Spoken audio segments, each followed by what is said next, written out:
You're listening to the Artist King podcast. This is DTM of DeltaTangoMike.com, and this is the Artist King podcast, episode number 83, featuring the artist interview with Courtney Brooks.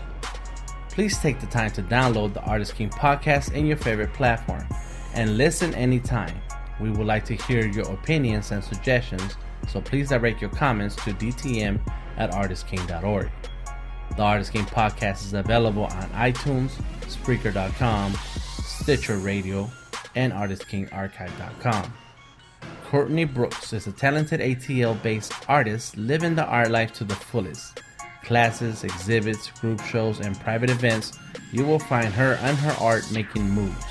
A native of Denver, Colorado, she's been a winning artist since the 3rd grade. Follow Courtney in the social medias and online at C. Brooks Art. The Artist King podcast is made possible by the support of our sponsors. You can find them on the partners page at artistking.org, and they include the law offices of Deborah Gonzalez Esquire, VelocityScreenPrint.net, RevolveSkate.com, Old Hub at Giant, Southside Sickest, Mixed Manny Beats, The Biz Garage, Supernova South, Mr. E the Motivator, DJ Osmos, and Sharpie Slam. 2015's biggest, baddest art event of the year. Wednesday, October 7th, 6 to 9 p.m. 6 teams go toe-to-toe, and only one will be crowned ATL Supreme Champ. Tickets now available at supernovasouth.org. Now on to our Artist King artist interview with Courtney Brooks.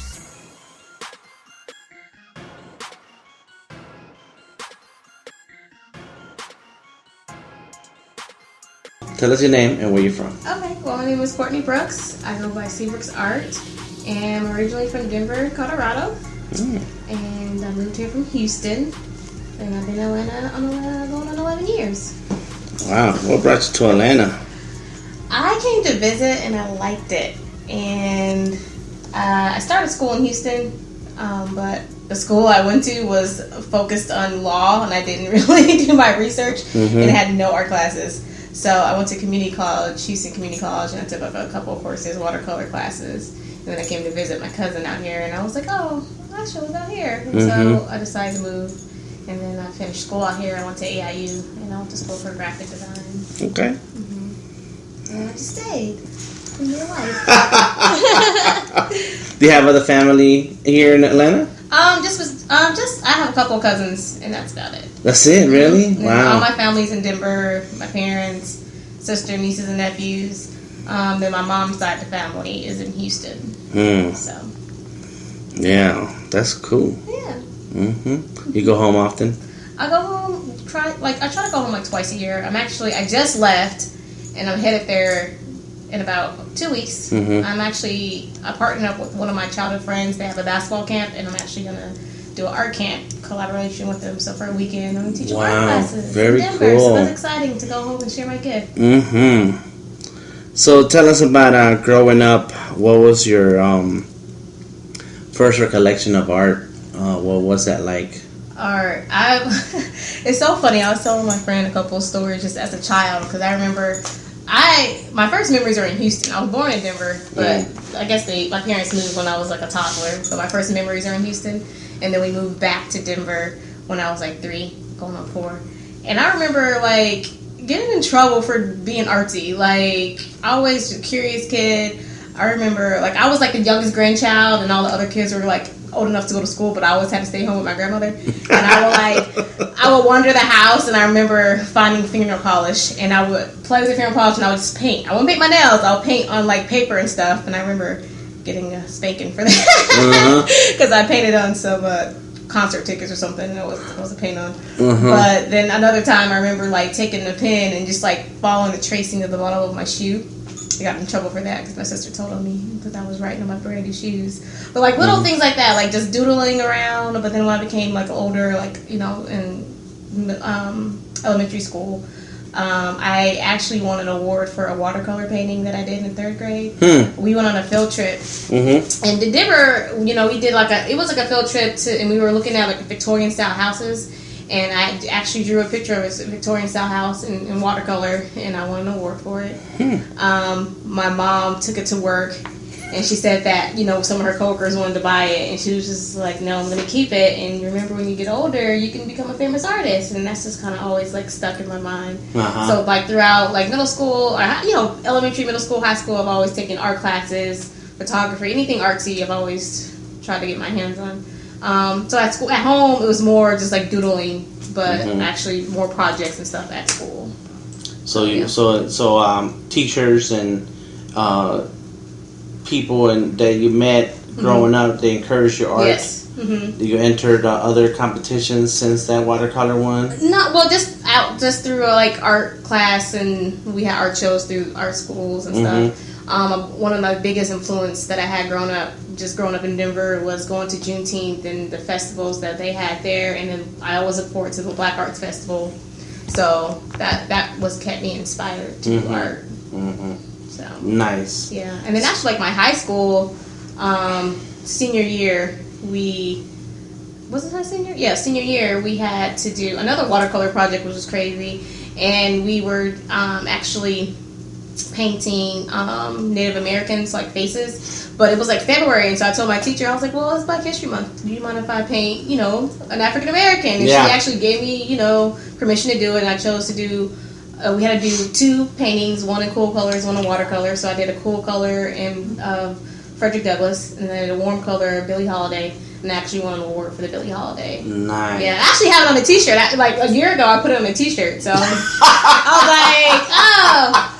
That was like the first time I actually painted faces, and that actually, when my parents sent me the paintings, like, 2 years ago, I was like, okay, I know I can do faces, because I always was like, I wasn't confident because I never really practiced, but after seeing it, I was like, I did that in high school, I can paint faces, so it kind of rekindled my passion to paint portraits. So what other stuff were you painting besides portraits or before portraits? Nature, just real, like, surrealism, just random stuff that would come to mind. Growing up in Denver, like, I love sunsets, I love mountains and trees, and just going out, and like a lot of field trips, we would go to the mountains, and we'll have to do. Like, you live in the mountains. I didn't live in the mountains, but we go. Denver is in the mountains. It's a mountain. It is, but you have to travel further up, like Boulder, like where you can actually feel like you touch the rocks. But us being so high from the Mount High city, like. Going, it's like a lot of open space. It really feels like you can reach and touch the clouds because it's like so high. So just being in nature, I've always loved drawing like trees and stuff. So you'll see that a lot in my work, like covering mountains and trees and sunsets. Nice. Yeah. I thought I didn't know there were other cities higher than Colorado. Yeah, Denver is high. Denver. Yeah, Denver's high, but there's higher like Boulder. It's actually mountain, Colorado Springs, like further up, Grand Junction. I know, like the first time I ever we drove to Vegas. Like it's like a 12-hour road trip to get just through Colorado than Utah. But like going through different climates, like it'll be sunny one day, or 1 hour, and then snowing and then storming the next. So it's beautiful. Denver's weather is bipolar. You never know what you're gonna get. You never know what you're gonna get. I think that's one reason why I really like Atlanta, though, because I kind of get all 4 seasons just a little bit. It gets cold enough to where rock your winter gear, and I can wear scarves and boots and still kind of feel like home. But you actually see the changes of like spring and fall. Denver, Colorado, our first snowstorm was like in October, so Halloween you couldn't really show off your costume because you had to be all bundled up trying to trick or treat. So it was always super cold, and then we'll get the worst snowstorm was in spring, and all the leaves will be on the trees, and then we'll have this horrible snowstorm and like the trees will fall over, branches will break off. We never had spring break; it was a snow break. So that's Denver. Yeah.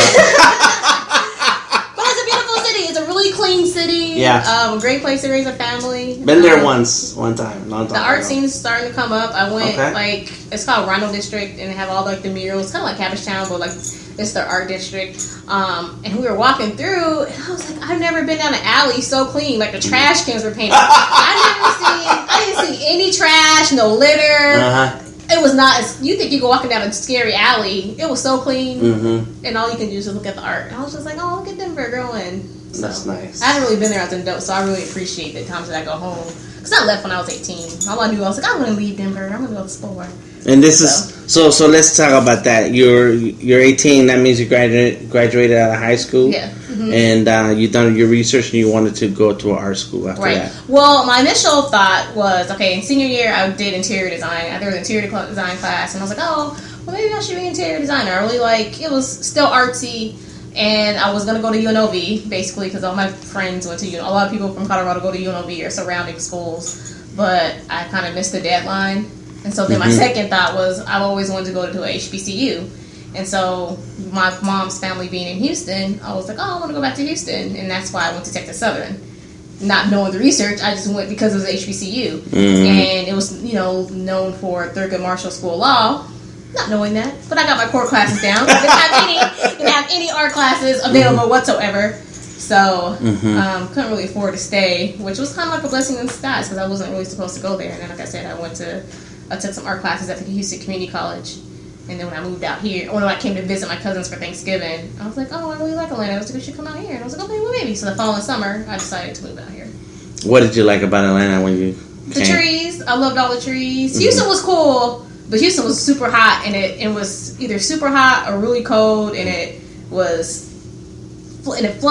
And I was like, I don't know if I want to, stay in Houston. It flooded recently, a few months ago, yeah. Right. So when I came to Atlanta, I really liked the weather, and I just liked the energy. It was really artsy. It was just inspiring. Everyone was just about their craft, and it was just really cool. So that's why I ended up staying. There's always something going on. Music, just the culture was it was fresh to me.